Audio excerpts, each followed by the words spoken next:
여러분 안녕하십니까? 권순할TV는 1970, 80년대 미국 등 국제사회에서 김대중을 띄우는 데 결정적 영향을 미쳤던 뉴욕타임스 도쿄 특파원 출신 언론인 헨리 스캇 스토커스가 세상을 떠나기 직전인 2013년 출간한 책의 주요 내용을 지난 8월 초 전해드린 바가 있습니다. 관련 영상을 보신 분들은 아마 기억하시겠지만 영국인인 스토커스 기자는 이 책에서 자신이 과거 김대중에게 완전히 속아 그를 높이 평가했던 사실을 부끄럽고 죄송스럽게 생각한다고 참여하고 공개적으로 사과했습니다. 그는 저서에서 내가 만난 김대중이란 인물은 가짜, 영어 원문으로는 페이크 인물이었다. 진짜 인물, 리얼 펄슨 김대중과는 거리가 먼 사람이었다. 진짜 인물 김대중은 협잡꾼, 임포스터였고 위선자, 프리텐더였다. 언제나 술수를 노리는 연기자였다. 사람들의 속마음을 교묘하게 이용해서 뒤에서 조종하는 데 몰두했다. 교활하기 짝이 없는 사람이었다면서 나도 그의 연기에 놀아난 한 사람이었다. 수많은 한국인들도 그에게 속아 넘어갔다라고 지적했습니다. 스토커스는 또 김대중과 5.18 광주 사태와 관련해 1980년 광주에서 소란 사태가 발생하자 김대중은 그 배경을 누구보다도 잘 알고 있었다. 김대중이 탐한 것은 권력이었다. 그는 항상 자신의 입장만을 생각했다. 광주 사태가 발생한 시기에 그가 가장 마음을 쏟은 것은 자신이었고 이 광주 사태를 이용해서 자신이 권력을 장악하는 일이었다면서 김대중은 광주 사태를 사주한 장본인이라고 단언했습니다. 이와 관련해 호남 출신 전직 고위 외교관인 정동일 전 주 뭄바이 한국 총영사는 안기부장 재직 시절 과거 5.18 광주 사태에 북한이 개입한 사실을 직접 확인했다고 증언한 권영애 전 안기부장과 김대중이 광주 사태를 사주한 장본인이라고 증언한 스토커스 전 뉴욕타임스 도쿄 특파원의 언급을 인용하면서 김대중을 통렬히 비판했습니다. 정동일 전 총영사는 김대중 같은 가짜가 대통령이 되어 북한에 5억 달러를 바치고 이것이 북핵 무기가 되어 한국과 미국이 위협받고 통일도 멀어져 버렸다라고 질타했습니다. 그는 또 수천 명의 5.18 가짜 유공자 후손들이 각종 고시와 인사에서 특혜를 받고 밤새워 열심히 공부한 학생들이 기회를 박탈당하고 있다면서 수천 명 가짜 유공자들의 명단을 밝혀야 한다고 촉구했습니다. 1946년생으로 올해 만 78세인 정동일 전 총영사는 전남 무안 출신입니다. 해군사관학교를 졸업하고 프랑스 파리 제1대학에서 국제정치 전공으로 석사와 박사학위를 취득했습니다. 해군 장교를 지내다가 외교관으로 옮겨 주 스위스 한국 대사관 참사관과 주 뭄바이 한국 총영사 등을 거쳤습니다. 그는 김대중 및 5.18 가짜 유공자 문제와 관련해 자신의 소셜미디어를 통해서 다음과 같이 밝혔습니다. 권영애 전 안기부장의 진실 고백에 이어 뉴욕타임스 기자의 고백, 5.18은 김대중의 작품이다. 김대중은 사기꾼이고 거짓말쟁이다. 이런 가짜가 대통령이 되어 북한에 5억 달러를 바치고 이것이 북핵 무기가 되어 한국과 미국이 위협받고 통일도 멀어져 버렸다. 수천 명 가짜 유공자들의 명단을 밝혀야 한다. 수천 명 가짜 유공자 후손들이 각종 고시 인사에서 특혜를 받고 밤새워 열심히 공부한 학생들이 기회를 약탈당하고 있다. 가짜 유공자들의 2,500억 원 국민 세금 약탈 안 된다. 5년간의 5.18 진실조사의 세금 낭비, 거짓 인후 보정 안 된다. 이래서 국가유공자는 보훈처에서 심사를 해야 한다. 일제 식민사학의 역사 왜곡이 안 되듯이 5.18 왜곡도 안 된다. 기자가 거짓 보도를 하면 거짓이 진실이 된다. 뉴욕타임스 거짓 보도로 한국 국민은 엄청난 고통을 받고 있다. 결국 가짜 영웅들 수천 명이 양산되어 한국 시민 재산이 지금도 약탈당하고 있다. 가짜 보도로 대한민국 국군이 시민 살인자가 되고 전두환 대통령이 살인자가 되고 현충원에 못 가고 골방에 계신다. 지만은 박사가 감옥에 계신다. 이런 거짓 역사로 헌법 개정을 하려고 한다. 이것은 반헌법 행위다. 이렇게 호남 출신 전직 고위외교관인 정동일 전 주 문바이 한국 총영사가 김대중 문제 또 5.18 가짜 유공자 문제와 관련해서 자신의 소신을 밝혔습니다. 정동일 전 총영사는 또 한양대 공대 출신인 주사파 임종석의 대학 스승인 맹주성 한양대 공대 명예교수가 최근 임종석에게 보낸 세 번째 공개 서한을 보도한 군수널TV 관련 영상을 공유하면서 주사파를 중용한 지도자는 지도자 자질을 갖추지 못한 자이거나 그 자신이 주사파라는 증거다. 역사의 심판이 기다린다라면서 임종석을 청와대 비서실장으로 기용했던 문재인에게 직격탄을 날렸습니다. 이와 함께 최근 큰 파문을 불러일으킨 임종석의 발언, 즉 남북 통일이 필요 없고 두 개 국가를 인정해야 한다는 발언과 관련해서는 다음과 같이 밝혔습니다. 헌법은 위대한 이승만 대통령, 프린스턴 국제정치학 박사가 만든 기막힌 작품이다. 이런 헌법을 김일성주의 주사파들에게 손대게 할 수는 없다. 북한 측 영토는 절대 포기할 수 없다. 특히 2,500만 노예 해방은 세계 5대 강국 대한민국의 책무이다. 이 문제 최종 해결이 평화통일이다. 조금만 더 기다리면 북한은 2,500만 북한 시민에 의해 저절로 무너진다. 미래 권력은 소프트 파워가 강한 나라가 차지한다. 대한민국은 소프트 파워 초강대국이다. UN 통계로도 1인당 소득이 북한은 $700가 안 되고 북한 외교관 국내 봉급이 $1도 안 된다. 북한 외무성 부국장급 탈북 쿠바 외교관의 증언. 2024년 파리올림픽 메달 순위를 보라. 북한은 68위, 한국은 8위다. 이런 노예 상태 불행을 못 본 채 남북한 연방제로 하자고요? 이것은 너무나 잔인한 주장이다.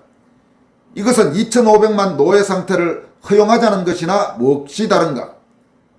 하루빨리 통일하여 부를 나누어야 한다. 통일이 되어야 프랑스, 독일, 영국같이 강대국이 될 수 있다. 통일이 되어야 한국이 세계 평화에 기여할 수 있다. 이어서 살펴볼 내용은 파이낸스 투데이 발행인인 인세영 대표가 최근 조선일보의 보도 행태를 통렬히 비판한 조선일보는 보수인가라는 제목의 칼럼입니다. 인세영 대표가 이번에 조선일보를 겨냥해 지적한 문제점들은 동아일보나 중앙일보 등 다른 주요 매체들도 그리 자유롭지는 않아 보입니다. 인세영 대표는 얼마 전 조선일보 박정훈 논설실장의 칼럼 제목 윤 대통령은 보수인가를 패러디한 조선일보는 보수인가라는 제목의 칼럼을 통해서 다음과 같은 입장을 밝혔습니다. 조선일보는 보수인가? 조선일보가 사설과 칼럼을 통해 윤석열 대통령과 김건희 여사를 노골적으로 비판하는 수위를 높이기 시작했다. 조선일보는 자사의 박정훈 논설실장의 9월 20일자 박정훈 칼럼 윤 대통령은 보수인가를 통해 이재명 범죄 혐의에 혀를 차다가도 김 여사는 이런 반박을 당하면 궁색할 때가 많다. 보수 지지자들로선 속된 말로 X팔리는 심정이 된 것이다 라고 썼다. 윤 대통령을 노골적으로 공격하는 다소 과격한 칼럼으로 보인다.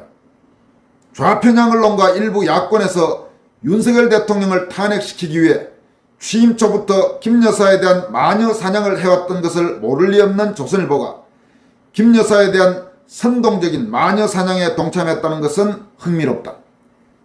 일각에서는 자신들이 마치 보수의 정론지라고 생각하는 듯한 행보를 보여온 조선일보가 보수 정권 막판에는 여지없이 탄핵을 선동하고 나선다라면서 다소 섣부른 예측을 하는 이들도 있다.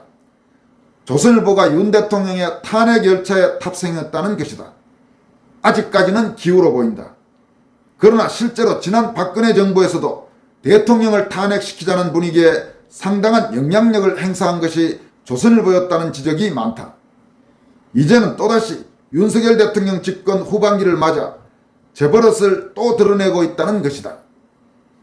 조선일보의 박정훈 실장은 칼럼에서 의대생 증원 관련 논란이 마치 윤석열 대통령 탓인 양 몰아갔다.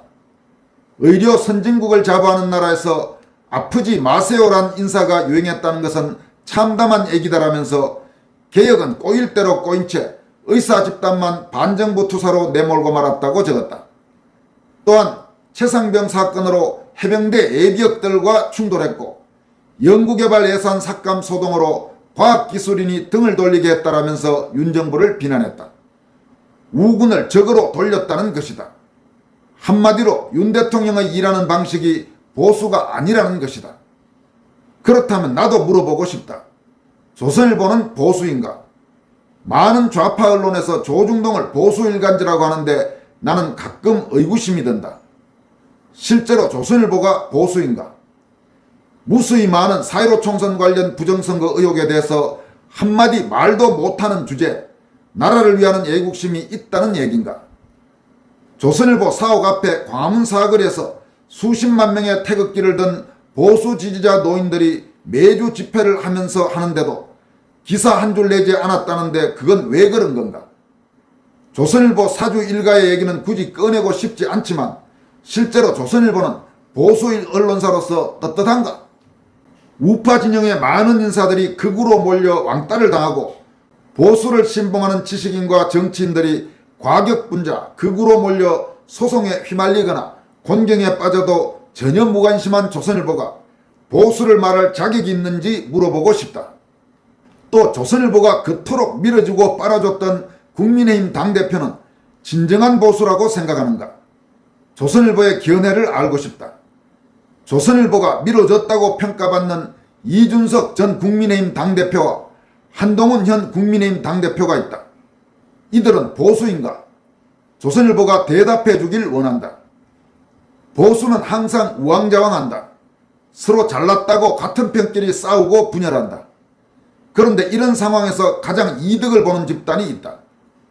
보수가 단결하지 못하고 애매한 스탠스를 취한 채 뒤뚱거려야 영향력이 극대화되는 곳은 어딜까? 조선일보가 중심에 서서 모든 것을 좌지우지하고 당감을 빼먹는 구조를 조선일보가 가장 선호하는 것은 아닌지 궁금하다. 윤석열 대통령이 좌파 매체에서 무수한 공격을 당하면서도 임기 후반으로 오면서 오히려 우파 인사들로 방통위와 장관 자리를 채우고 있다. 원전 수주를 위해 유럽에 가서 세일즈 외교를 하고 있고 북한에 대해 강경한 입장을 내면서 우리 군의 사기를 북돋고 있다. 물론 실책이 있었겠지만 지금은 대통령에게 힘을 실어줄 때다. 사방에서 공격을 받는 와중에 보수 매체라는 조선일보가 나서서 대통령의 약한 고리인 김건희 여사를 잡고 흔들어야 속이 시원한가? 김건희 여사가 도대체 더 이상 뭘 사과하라는 말인가? 그럼 24시간 집에 틀어박혀서 아무것도 하지 말고 숨만 쉬고 살란 말인가?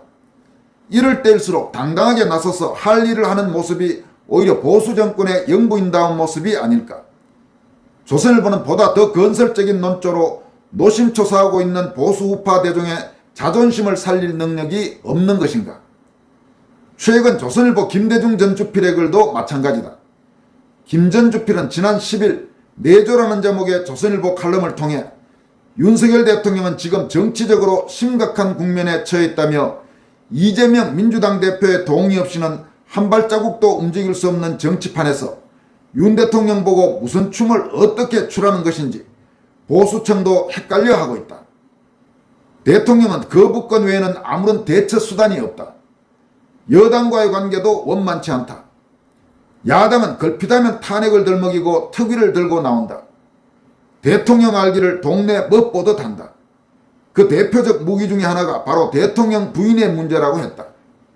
김 전 주필은 이재명 민주당 대표에 대한 사법 처리가 대선 과정에서 큰 변수가 될 수 없다면서 이런 상황에서 윤 대통령에게 바라는 보수층의 옵션도 드러나고 있다.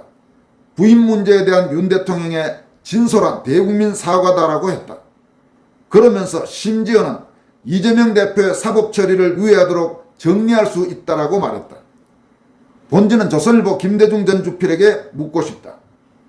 이재명 민주당 대표의 사법 처리를 윤 대통령이 마음대로 유예할 수 있는가? 이 글을 쓰는 22일 현재 이재명 대표는 선거법 위반으로 1심에서 2년 실형을 구형받은 상태다. 대통령이 마음대로 사법 처리하지 말라고 검찰이나 법원에 명령하라는 얘긴가? 김대중 전 주필 역시 박정훈 실장과 마찬가지로 김건희 여사에 대한 언급을 빼놓지 않았다. 외존이 내존이 언급을 하는 글의 본세가 결국 김건희 여사를 비난하고 김 여사를 방치하는 윤 대통령을 비판하는 어조다. 좌파 언론이 김 여사의 일거수일투족을 갖고 일부러 논란을 증폭시키면서 사과해라, 자중해라, 물러나라, 심지어 이혼하라 등의 국민 선동을 하고 있는데 조선일보가 왜 자꾸 추임새를 넣어주는지 알 수가 없다. 비중 있는 언론사 서너 곳이 특정인을 마녀 사냥하기로 마음먹으면 당장 마녀로 만들 수 있는 사실을 조선일보는 누구보다 잘 알고 있지 않은가.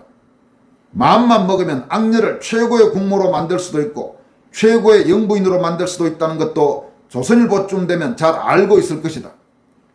요즘 조선일보는 좀 급한 것 같다. 속이 다 들여다 보인다. 그나마 아직 보수 매체라는 레떼르라도 붙어 있을 때 잘 지키길 바란다. 솔직히 인터넷 모바일 시대의 조선일보는 상당히 뒤처져 있다. 멀티미디어 유튜브 채널도 좌파 매체 상당히 밀린다. 조선일보가 웰빙 보수 행세하면서 혼자 잘난 척하는 것도 꼴보기 싫어하는 우파 시민들도 많다. 그만큼 노후화되어 있고 후진 양성에 게을리했다는 얘기다. 조선일보를 공격하는 민노총을 비롯한 좌파 언론 세력들이 많다. 지금까지 조선일보 혼자 잘나서 그 지위를 유지하고 있는 줄 알면 큰 착각이다. 많은 우파 보수 지지자들이 그래도 조선일보를 지켜준 셈이다. 다수의 보수 성향 인터넷 매체들 역시 조선일보를 두둔해주고 지원 사격을 해줬다. 인용도 많이 했고 알게 모르게 믿고 있었다. 하지만 최근 이상해진 조선일보의 논조에 실망한 진성 우파 매체들 4~5군데만 작심하고 돌아서서 조선일보를 공격하기 시작하면 어떻게 될까? 그렇지 않아도 추락한 조선일보의 매체력에 상당한 타격을 입을 수 있다. 조선일보는 우파 매체와 우파 뉴미디어의 공격에 상당히 취약하다는 것을 알아야 한다. 솔직히 말해 조선일보가 그리 당당하고 잘났으면 부정선거 의혹에 침묵하지도 않았을 것이다. 윤석열식 정치가 보수의 영토를 잘라내는 뺄셈의 정치에 가깝다고? 조선일보가 정권 말기에 보수 정권의 대통령을 깎아내리는 논조는 보수 언론으로서 나눗셈의 언론관에 가깝다. 조선일보는 보수 매체도 뭣도 아니라는 대중의 평가를 받고 싶지 않다면 사설이나 칼럼 하나 올릴 때도 신중을 기해 주길 바란다.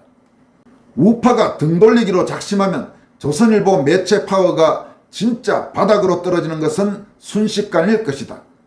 PS 그건 그렇고 여론조사 업체 이용해서 여론 조작하고 특정 정치인 집중 홍보해줘서 당대표 만들고 대통령이 고분고분 말 잘 안 들으면 여기저기 선동해서 탄핵 국면 만들고 이런 짓거리를 하는 세력들이 좌파 우파 할 것 없이 서로 얽혀 있다고 한다. 여야 선관위는 물론 중앙선관위의 여론조사도 주물럭거린다는 얘기도 들린다. 보수 정론진 조선일보가 좀 파헤쳐줬으면 한다.